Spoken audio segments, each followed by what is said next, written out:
and I'm your co-host. I'm a lecturer at IBTC, and I've been at IBTC for 11 years, helping students on their student journeys. Our programs are designed to get you to pass first time, or we stick with you until you do. Please note, we will have a Q&A session after the presentation where you're welcome to unmute yourself or post questions in the chat as we go along. So Musi, this year was a very exciting year for CIMA, with unprecedented uptake of the new study path FLP. So after the new website was introduced in 2023 with a bit of teething problems, things have seemed to settle down. The only tricky part that remains is for students to register with CIMA correctly. Yes, Vanessa. I think registering with CIMA is easy if you know what you're doing. But the truth is, it's rather tricky, as you don't always know what the questions mean, and that has a huge impact on where you start, and you don't want to get it wrong. Yes, our sales advisors are now experts on helping students register on the CIMA website and to see what exemptions they qualify for. We also have a direct line to the CIMA exemption team, should your qualification not be on the website. That sounds great. So listen, I know everyone on the call might have some burning questions already, but we will cover exemptions later in the presentation. So kindly hold your questions until we reach that particular section. Thanks, Musi. Also, to make sure you start on the right level, there's quite different ways that you can get exemptions, which I'm going to go in a lot of detail later. So I promise you we've got a couple of slides on exemptions. So as Musi says, hang on till then. So today we're going to cover just a little bit of why you should study CIMA. It's also a handy way to determine if it's the right qualification for you. We're also going to look at the qualification framework, discuss entry routes, exemptions, and how to register. Then we're going to look at how you can study with us, what options are available to you, and what works best for you. And then we're going to end off by taking some questions. Now, the first thing we're going to do is kick off with a poll to see who we have in the audience. If you can just fill in on the poll, please.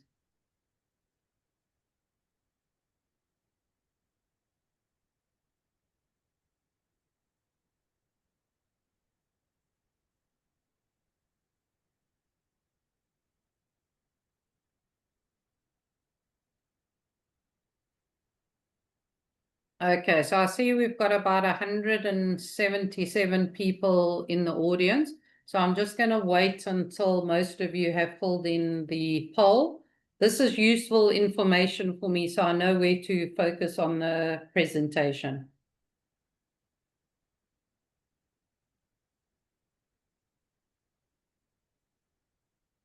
Okay, I'll just give it a couple more seconds. I see we've got 148 people so far have filled in. If everyone can just fill in the poll.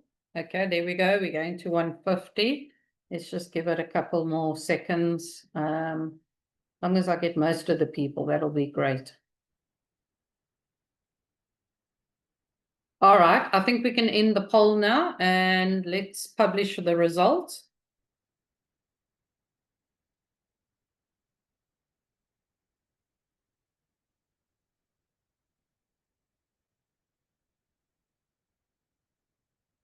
Okay, can you see the results, Musi? I'm on a different screen. I can see them on my side. Okay, fantastic. Yeah. So that's great. I can see here as well that most of you tonight are new to CIMA, which is fantastic. Now that we are finished the poll, it reminds me of a poll we did recently with our student community, Musi.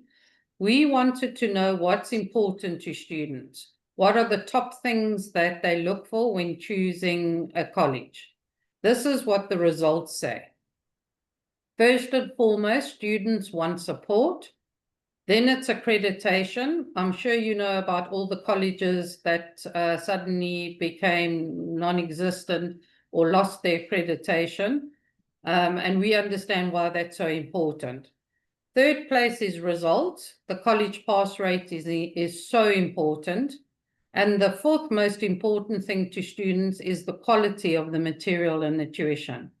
Muzi, does this resonate with you? Are you surprised to see what's important to our students? Not at all, Vanessa. I'm not surprised. I think when a student chooses to sign up with a college, they do so specifically because they want someone to be able to help them and do so properly. Sometimes students feel they can do it on their own, save some money.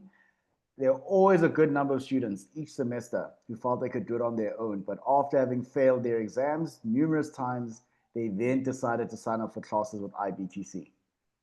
Ultimately, they found that signing up with a college really helped them to cut down on their study time and help them to stay on track. Thanks, Muzi. We will help you from registration right through to graduation. So you can say we are on your side to success. So, Vanessa, I'm actually keen to share this next slide with you. We know that CIMA recommends Kaplan material, but we went against the grain and we're exclusively using BPP material. And that's because we simply get better pass rates with BPP. Is that right? Yes, for sure. So here we compare the global CIMA pass rate against the pass rates achieved by all students who use BPP resources. This includes IBTC students. Traditionally, BA2 and P1 are known as very tricky subjects unless Muzi is your lecturer. As you can see, our students perform 20% better on BA2 and P1 than the global average. And you can see why we consider ourselves to be case study experts. A whopping 92% pass rate at strategic level, and on average, our case study performance is 10 to 30% better than the global average. So the truth is, you are 60% more likely to pass with BPP and IBTC and Muzi as your lecturer.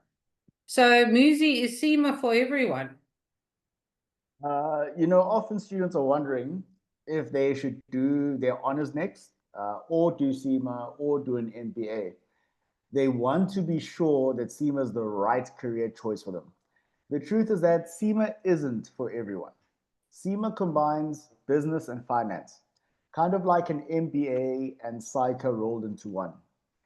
Generally, the rule that I follow is that if you like tax and auditing, then CIMA is not for you. If you enjoy business, performance, costs, then it could be right for you. A large part of financial accounting is looking back and dealing with transactions that happened in the past.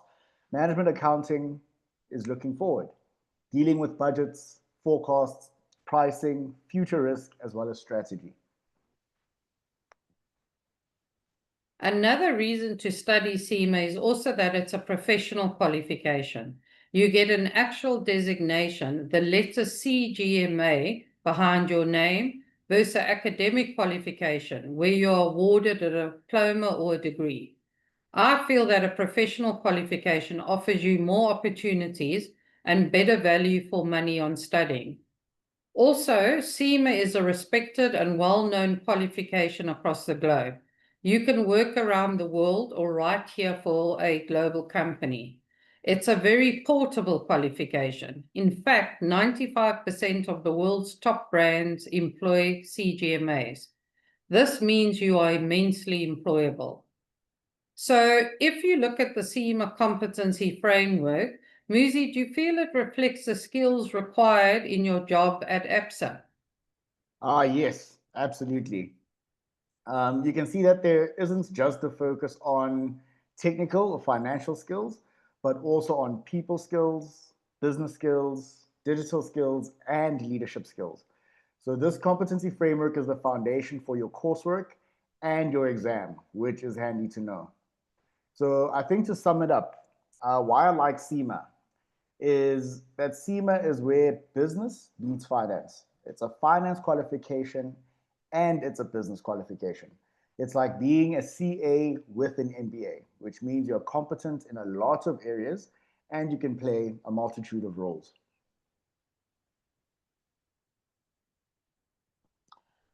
So here's a good example. These are all the roles that you can play as a CGMA. You see the C-suite roles, but also the non-financial roles, even marketing manager and strategic planning manager as an example. And you see the finance roles from analyst to financial controller.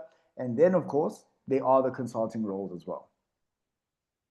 My previous boss was a CGMA and he started as an accountant. Then he became the financial manager, then the CFO. Then he pivoted and took operations under his wing. Then he moved to the marketing department and headed up the new business side of the business, which took him into Africa. He then returned to South Africa as the CEO. That's a full journey on the back of his CGMA designation. Wow, that's really, really impressive. I definitely like that example. Let's look at the CIMA qualification. The entry route to the professional qualification is an open entry certificate level. The professional qualification consists of 3 levels and 3 pillars. The pillars are the enterprise pillar, the performance pillar, and the financial pillar, the classic accounting. The enterprise pillar looks at business models, management of people and projects. This is where the strategy is formulated. And earlier, Muzi said about the MBA, that is covered in the E or the enterprise pillar.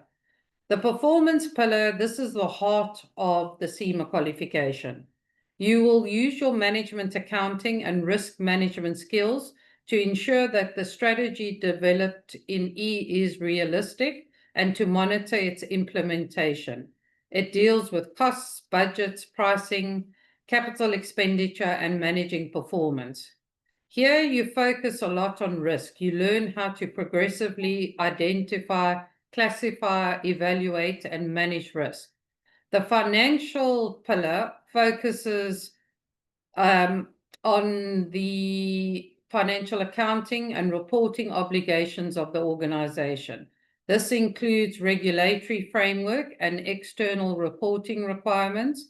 You are taught how to construct and evaluate complex financial statements to show the financial position and performance of the organization. Here you deal with business tax and the tax implication of financing decisions. And here you assess the risk identified in the performance pillar. Muzi, maybe you can talk us through the subjects a bit. What can we expect in each subject? Well, Vanessa, starting at the certificate level, for BA1, here you'll deal with your macro and microeconomics. BA2 starts to deal with costing, planning and control. This is really the introduction to management accounting. BA3 is the standard recording of financial transactions, preparing accounts, and analyzing financial statements. Here it's assumed that you have very limited financial background. BA4 deals with company administration, CSI, and legal things such as your employment contracts. Once you pass all of these subjects, you get the certificate in business accounting, which is an NQF5 qualification.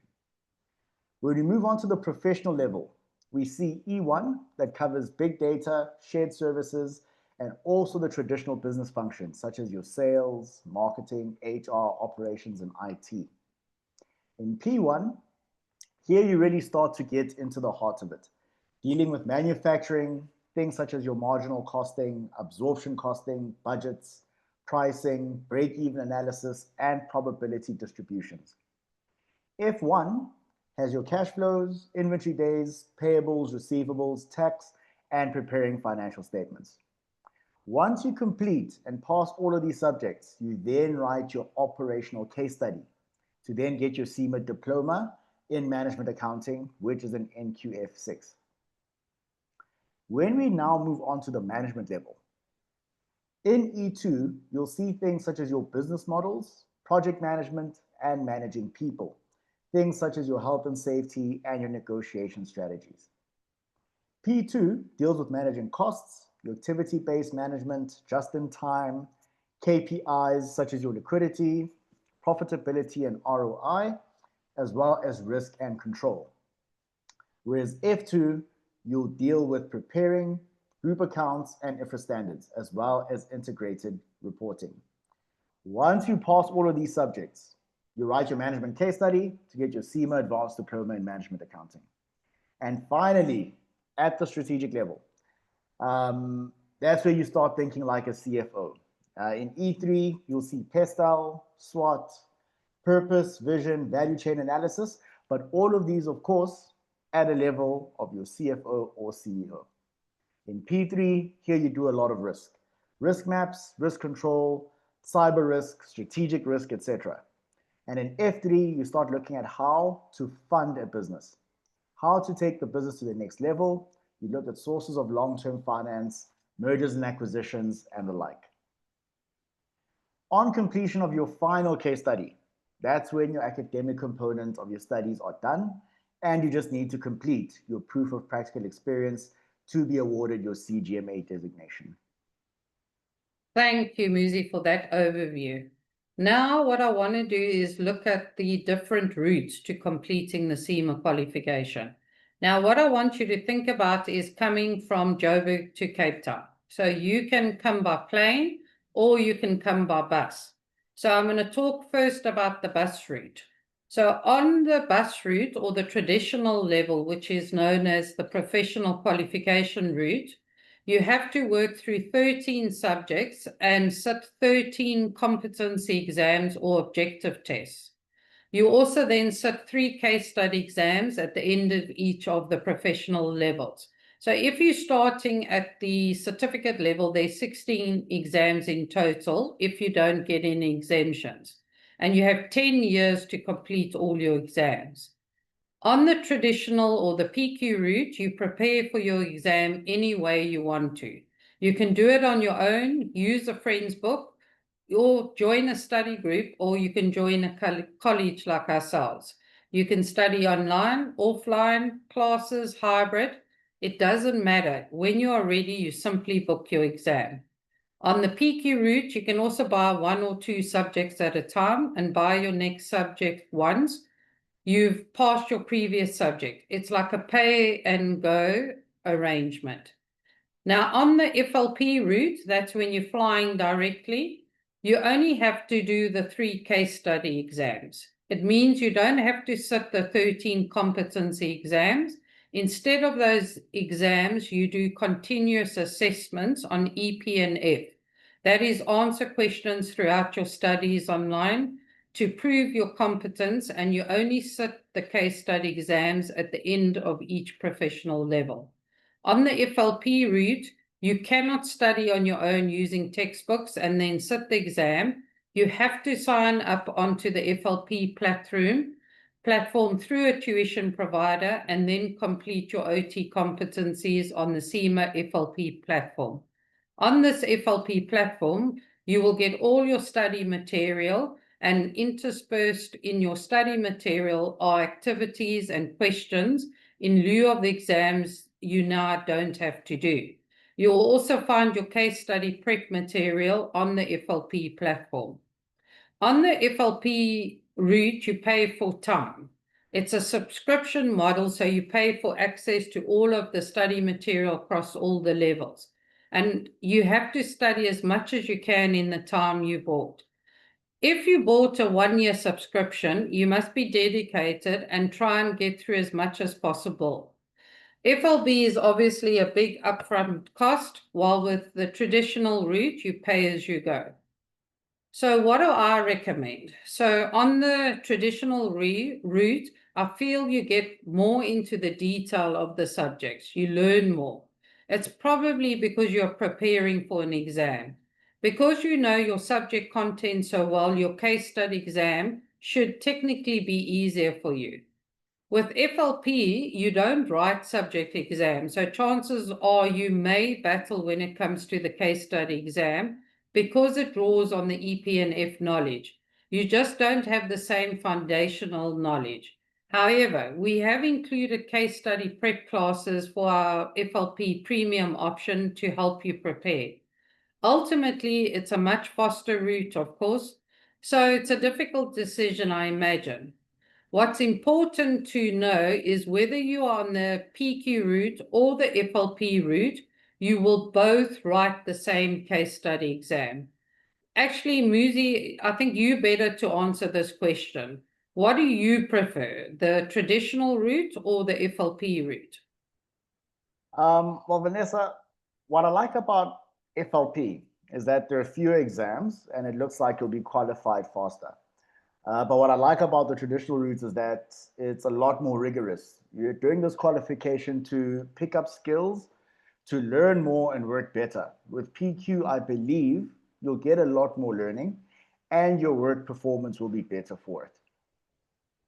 With each route, there is a pressure point, eh? I think that the FLP, the pressure point is at the case study exams because of the risk of not being as familiar with the OT subjects as one needs to be. Yeah, that's correct. And with the traditional or PQ route, the case study exam should be a lot easier for you. But the pressure points are now the OT exams, which you have to pass first. So, Muzi, am I right? It's a personal decision. Which route is best for you? Absolutely, Vanessa. And a financial decision, of course. PQ is a bit lighter on the pocket, and you can also do it in smaller chunks, like one subject at a time. And FLP is a big upfront capital layout in comparison. That's right. Not to mention, you need to stay committed for the duration of your subscription period on FLP. All right, now we're going to go on to exemptions. So listen up, everyone. I know there's probably a lot of burning questions on exemptions. So it's very important to know that if you choose the PQ or FLP, both routes start at the certificate level, unless you successfully apply for exemptions. So I mentioned the exemption process has changed a bit. Exemptions are now based on 3 criteria. Your professional qualification. So if you are a member with SIPA, SARPA, you will automatically start on the management level. If you are SIPA qualified, you only have to do the strategic case study through a special pathway. If you are ICB, you will start on the operational level. If you are SICA, you're not a CA, you are an AGA, you will start on the management level. So that is professional qualification. Then the second one is educational qualifications. So for example, exemptions based on your diploma or your degree. And then the third one is your work experience. Now, the work experience is, for instance, those students that have got a lot of experience at work, but maybe their qualification is very old. That is why they introduced this third option. So let's go into, I've already spoken about the professional memberships, about the most popular one, SICA and SIPA. As I said, AGA will start on the management level. Now, what I'm going to go through in a little bit of detail, because I'm sure this is the most important thing for you. We have looked at the most popular qualifications and where you're going to start. Now, there is an overriding factor. If your qualification is older than 7 years, CIMA will bump you down a level, right? So if you at UNISA and did a plain BCom, you will start on E1. BCom Accounting Management, BCom Finance, BCom Accounting Science. Postgrad start on management level. Advanced diploma start on operational level. Advanced certificate on operational level. If you have a BCom honors in financial management, on the traditional route, you will start on the management case study. But on FLP, you will start on the management level. Okay, now we can help you with this. This is UNISA. Here are some of the universities, which is more or less the same as UNISA, the starting level. The college, i.e. varsity college, etc., also starts on the management level if you have a BCom finance or BCom accounting. Now, remember, we don't make the rules. So it's unfair that if your qualification is older than 7 years, that bump you down a level. And CIMA, like certain institutions and others, they don't regard in such high esteem. Again, it's not us. I'm not going to mention certain colleges, but for instance, a BCom finance at a certain college will start on the operational level, whereas on UNISA or any of the universities you can see on the screen, they will start on management level. So that's CIMA, those are the rules. But we, as I said before, we have a direct line with CIMA. We can help you. There, can you believe it, Musi? Take a guess at how many steps there are to register with CIMA. Wow, I'm not too sure. How many are there these days? 33 steps, right, Wow. to register with CIMA. So we've got it down to a T. We will help you. We can set up team calls to get you registered. You don't need to pay a cent, and it'll tell you where your starting level is. Should your qualification not be on the CIMA website, we will find out from you and get it in writing from CIMA.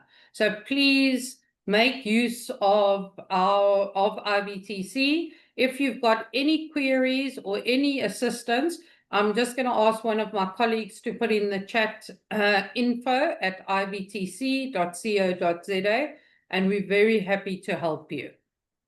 All right, then the third way to get exemptions is based on your experience and level of your role. It is an expedited pathway that gives you entry into one of the 3 programs. So for instance, if you have a PhD in accounting or business and more than 6 years teaching research experience, you just have to complete the strategic case study. The CFO program is for CFOs, CFOs, executives with more than 10 years experience in accounting, finance, and business. You only have to complete the strategic case study. And then the senior executive program, if you're a senior manager with more than 6 years experience, you will start at the management case study. Now, it's important to note this isn't free, the elite pathway. Think of it almost like a toll gate to come into CIMA. You're looking at roughly £3,000 toll gate to get those exemptions. All right. But again, we can help you with this as well. The other pathways that existed before the new exemption process technically no longer exist, like the CIMA Gateway. On rare occasions, the CIMA exemption team may consider you for an old pathway on a case-by-case basis. And a word of warning, if you have been exempted from a subject, CIMA assumes that your knowledge is good enough to have passed that subject and that you understand the content in the way CIMA has presented it. So before you accept all your exemptions, our advice is to go through the syllabus document and highlight areas that you don't feel comfortable with. If it's more than 40 to 50%, we would suggest you don't take that exemption. Rather spend sufficient time recapping that particular subject. Also, your case study exam requires thorough knowledge of the E, P, and F subjects in that level. Make sure that there are no knowledge gaps whatsoever. We recommend that you recap these subjects before starting your case study preparation. We've got courses that are specifically for students who are exempted based on experience and level. Here we include the E, P, and F study material to help ensure that there are no gaps whatsoever. So for all of you that are new, and I know a large percentage of this group is new students and you want to register with CIMA, you first have to create a profile login on the new website. But again, we can help you with that. You have to register an account on the CIMA Global website. You don't pay anything at this stage. The next step would be to register as a new student. As I said, this is tricky.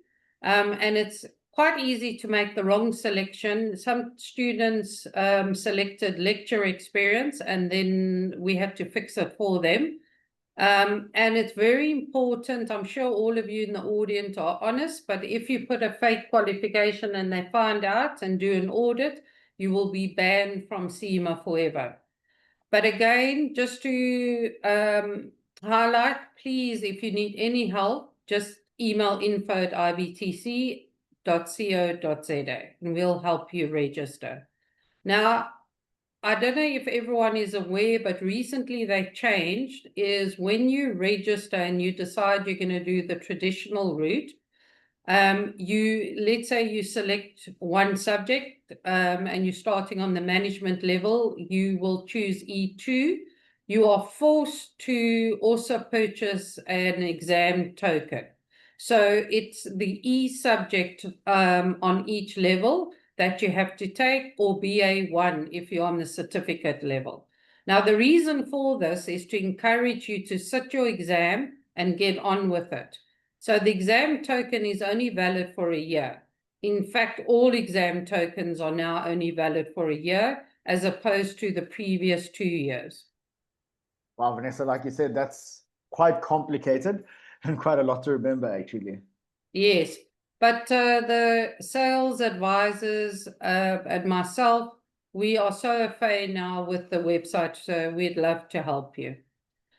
All right, so let's look a little bit on ways to study and how to prepare for your exams at IBTC, whether you're doing the traditional route or FLP.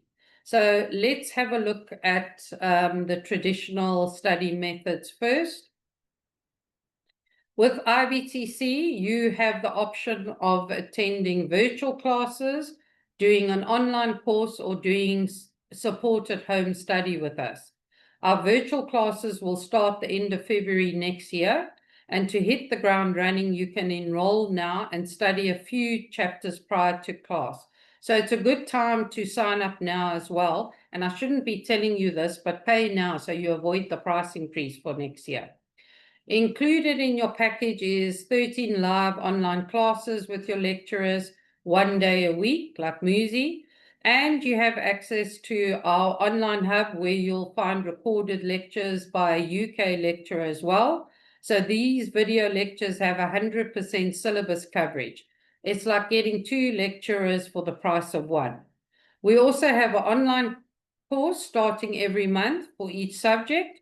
You also get your hard copy study material sent to you via courier, and you get access to the online study material, video lectures, and tests.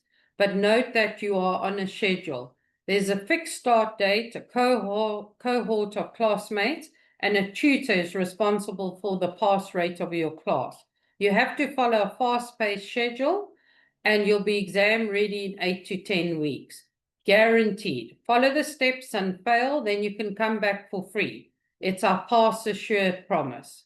On our Home Study Plus package, we deliver the books and our support material to your home and assign a home study support person to look after you and track your progress. The kicker is that we also give you access to the online video lectures. So it's like being in class, but in your pajamas. Some other cool things to know, these pre-recorded lectures are recordings of the UK's best lectures, those with the consistently high pass rates.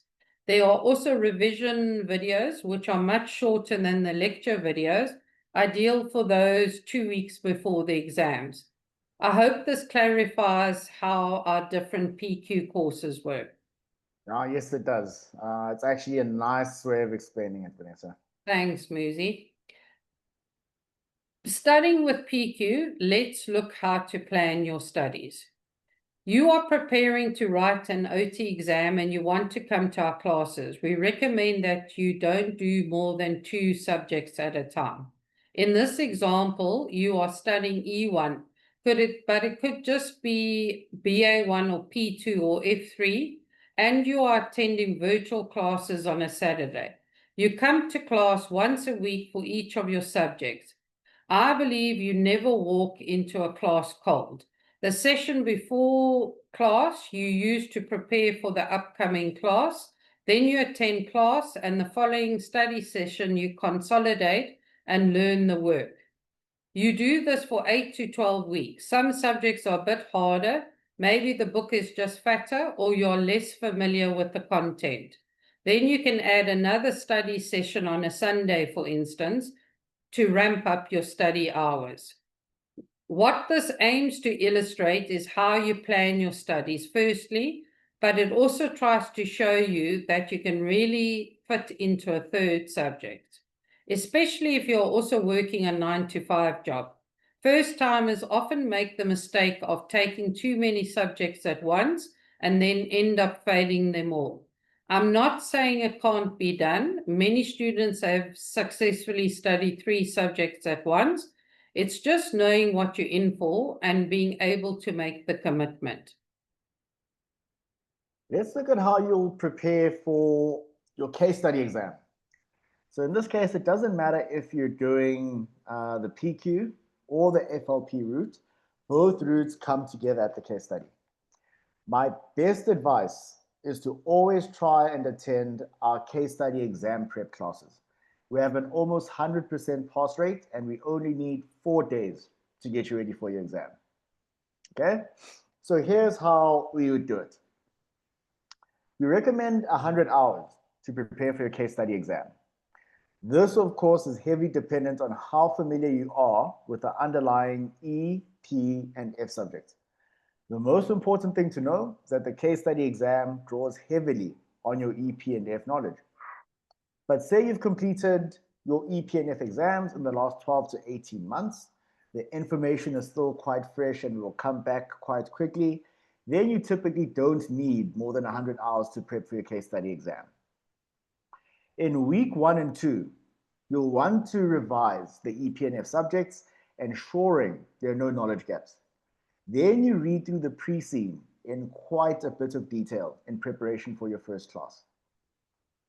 Week 3 and 5, you'll spend 2 weekends on our exam prep classes.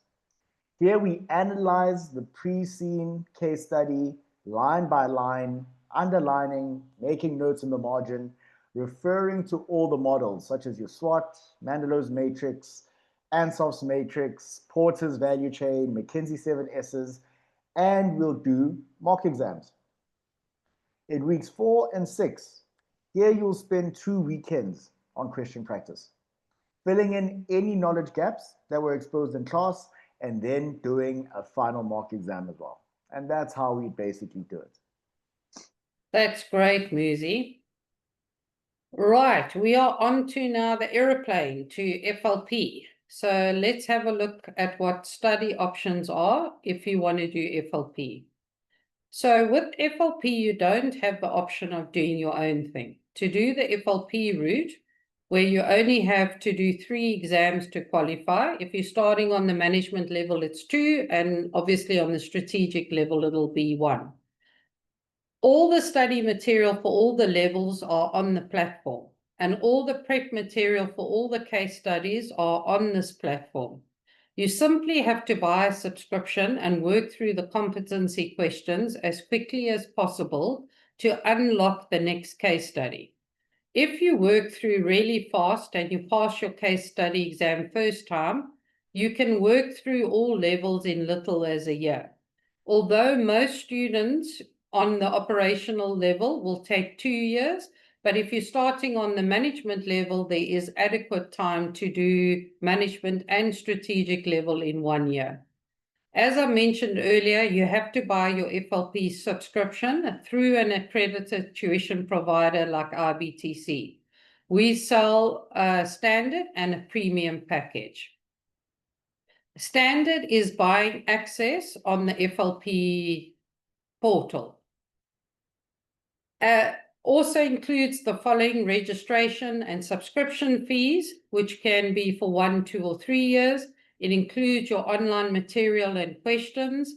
It includes on the portal exam prep material and mocks, IBTC tutor access, and 6 exam tokens, 2 per level.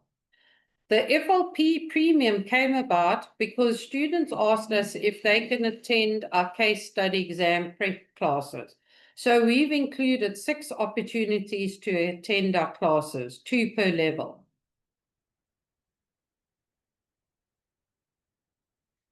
Just a word of warning.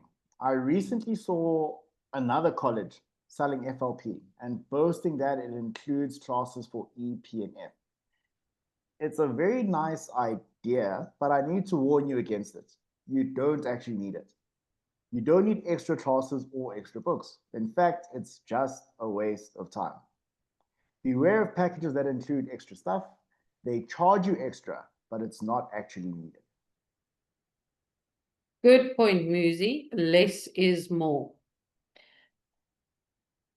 Finally, on FLP, let's quickly look at how to plan your FLP studies. If you, for instance, are starting on the management level, most students will buy the 1-year subscription. You should be able to complete 2 levels in a year, and let me show you how.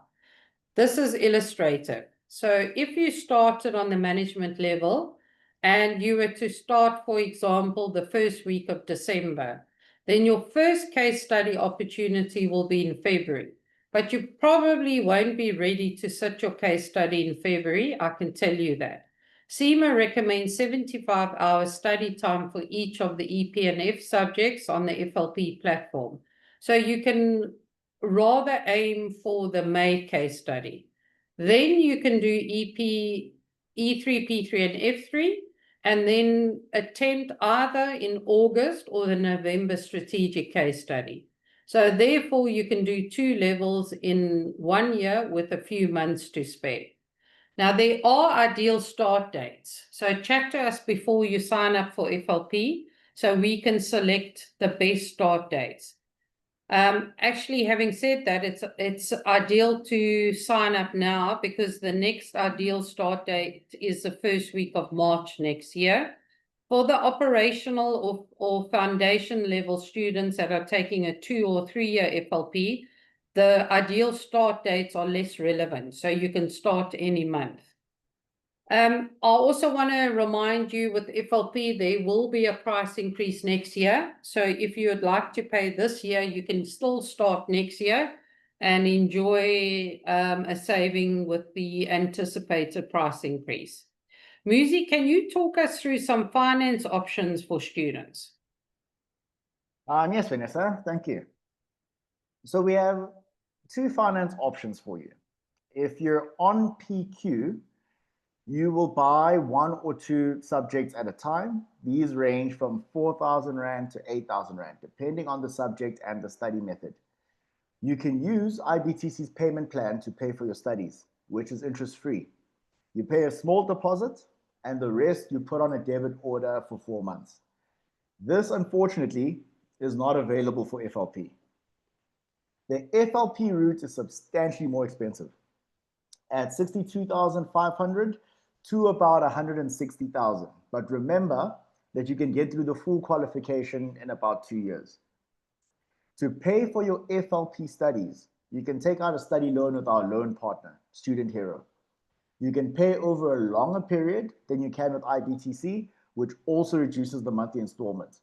They use a very easy desktop application with a quick turnaround.